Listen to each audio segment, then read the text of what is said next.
اہلا وسہلا مرحبا بکم. میں آپ کو دعا کے سیشن میں اپنی بہت پیاری سسٹرز کو، اہل قرآن کو ویلکم کہتی ہوں. کیسے ہیں سب لوگ؟ الحمدللہ رب العالمین. آج کی خوبصورت حفاظت کی دعاؤں میں سے ہی ایک اور دعا دیکھتے ہیں. آج اس کی ہائی لائٹس بھی دیکھتے ہیں اور اس کے بارے میں دیکھتے ہیں. بہت خوبصورت دعا ہے. یہ قرآنی دعا ہے. اس کا پہلے ترجمہ دیکھتے ہیں. اے میرے رب، میں شیطانوں کے وسوسوں سے تیری پناہ چاہتی ہوں. اے میرے رب، میں تیری پناہ چاہتی ہوں کہ وہ میرے پاس آ جائے. بہت خوبصورت دعا ہے. یہ سورہ مومنون کی آیات، سورہ مومنون کی یہ آیت نمبر 97 اور 98 ہے. بہت خوبصورت چھوٹی سی دو آیات ہیں اور ان میں ایک خزانہ چھپا ہوا ہے رحمت کا. تو اس آیت سے پہلے یہ جو سورہ مومنون کی دو آیات ہیں، ان سے پہلے بات ہو رہی تھی شرک کی اسی صورت میں اور ظلم کی. پھر 96 میں کہا گیا ادفع باللتی ہی احسن السیئہ نحن اعلم بما یصفون. یہ برائی کا بدلہ اچھائی سے دو. پھر یہ دعا پڑھائی گئی. تو اس کا مطلب یہ ہے کہ جو اگر برائی کا بدلہ اچھائی سے دینا ہے تو یہ دعا اس میں کیسے ہیلپ کرے گی، ہم وہ دیکھتے ہیں. تو کہا جا رہا ہے کہ برائی کا بدلہ اچھائی سے دو، یعنی معاف کر دو، درگزر کر دو. یہ کہنے کو تو اتنی خوبصورت پیاری بات ہے نا. جب کہہ بھی رہے ہیں تو اس میں مزہ آ رہا ہے اور ہمارے ارد گرد بھی خوبصورتی آتی ہے. لیکن یہ کرنا بہت مشکل ہے.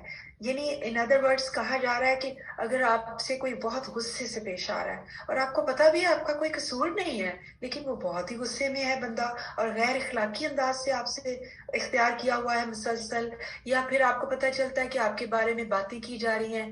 جو دشمن وغیرہ ہوتے ہیں وہ تو غیبت وغیرہ کرتے ہیں، لیکن کبھی پتہ چلتا ہے کہ میری بہت قریبی دوست نے یا رشتہ داروں نے میرے بارے میں ایسے بات کریں تو کیا فیل ہوتا ہے؟ بڑا غصہ آتا ہے، بڑی تکلیف ہوتی ہے اور انسان کہتا ہے میں بھی اس کا ایسے جواب دوں کہ وہ آئندہ کے لیے اسے سمجھ آ جائے. یعنی لیکن وہ موسٹ آف دی ٹائم ہم چاہتے ہیں ہم صبر کریں اور نہ غصہ کریں اور اس پہ ریئیکشن نہ کریں. تو ہم اس پہ کیسے استقامت لیں؟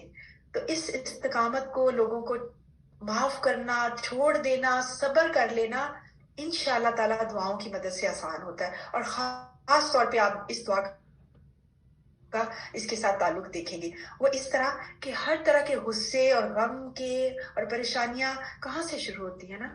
بہت سے زیادہ دوسروں کو غصہ دلانا اور ہمیں بھی غصہ دلانا کہاں سے شروع ہوتا ہے نا؟ شیطان کے وسوسوں سے.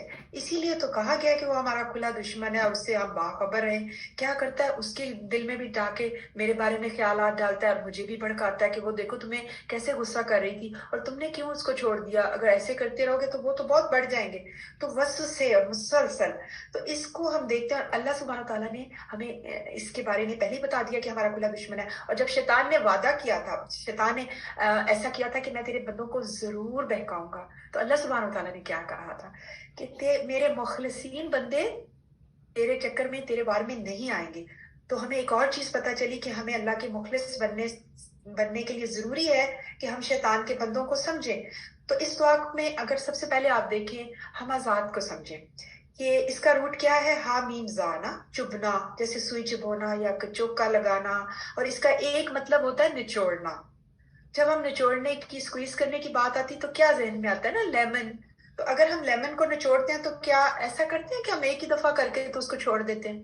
نہیں، ہم اس کو بار بار نچوڑتے ہیں تاکہ کہ وہ پوری طرح ہم اس کا رس نکال سکیں. بالکل ایگزیکٹلی اسی مثال کو سمجھتے ہوئے شیطان کو دیکھیں کہ وہ آپ کو بار بار کچوکے لگاتا ہے، بار بار آپ اتنے وسوسے ڈالتا ہے کہ آپ کی ساری انرجی ڈرین کرنا چاہتا ہے، آپ کی ساری جو صبر کی طاقت ہے اس کو چھیننا چاہتا ہے.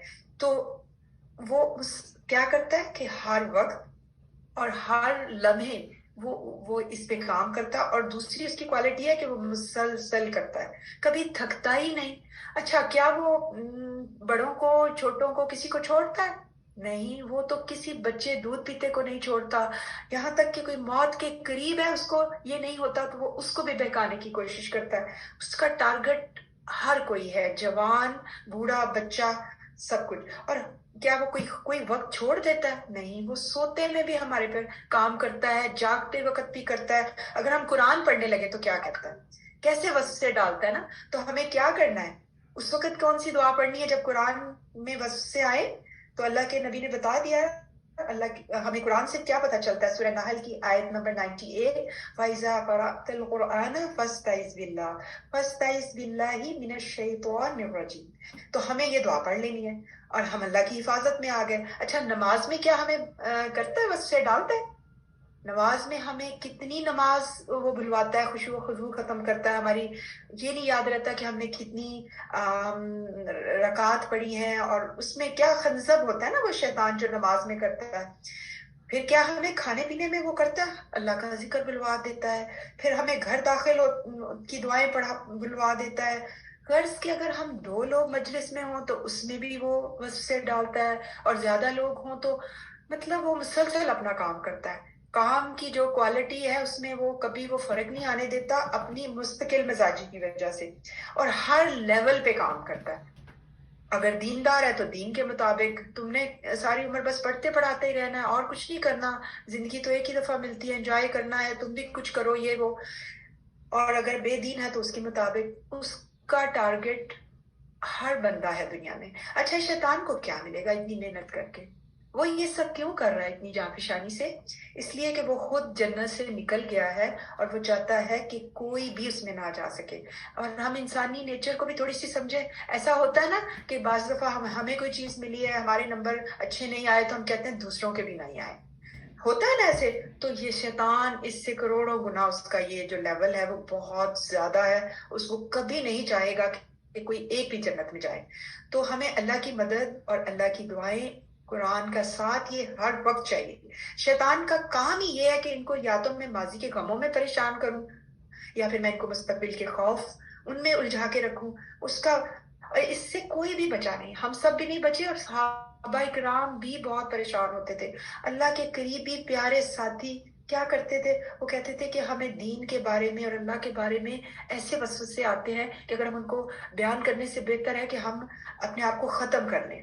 کیونکہ شیطان کسی کو نہیں چھوڑتا اور کہتا ہے پہلے وسوسے اللہ کے بارے میں آتے ہیں. مخلوق کو کس نے پیدا کیا؟ اللہ نے.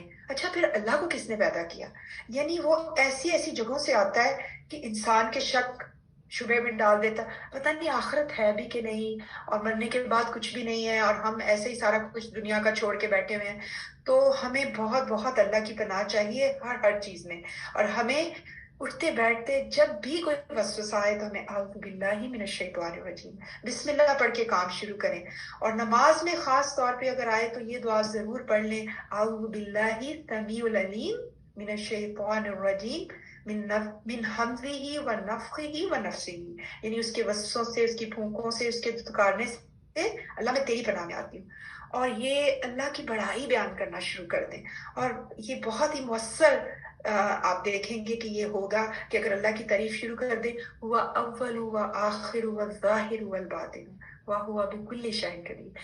آگے پیچھے ظاہر باطن تو اللہ ہی اللہ ہے، اور وہ ہر چیز پر قادر ہے. تو ہمیں سونے سے پہلے یہ دعائیں پڑھ لیں تو رات کو برے خواب نہیں آئیں گے، اور ہمیں شیطان مردود کی حفاظت میں آ جائیں گے، اور سارے نیگیٹو خیالات سے ہم بچ سکتے ہیں.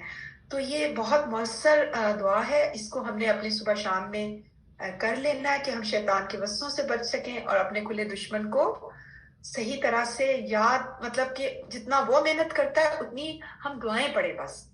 اور اللہ ہماری آخرت بھی سنوار دے اور ہماری دنیا کو بھی سنوار دے. جزاکم اللہ خیرا کثیرا. اپنا بہت سا خیال رکھیے گا انشاءاللہ. السلام علیکم ورحمۃ اللہ وبرکاتہ.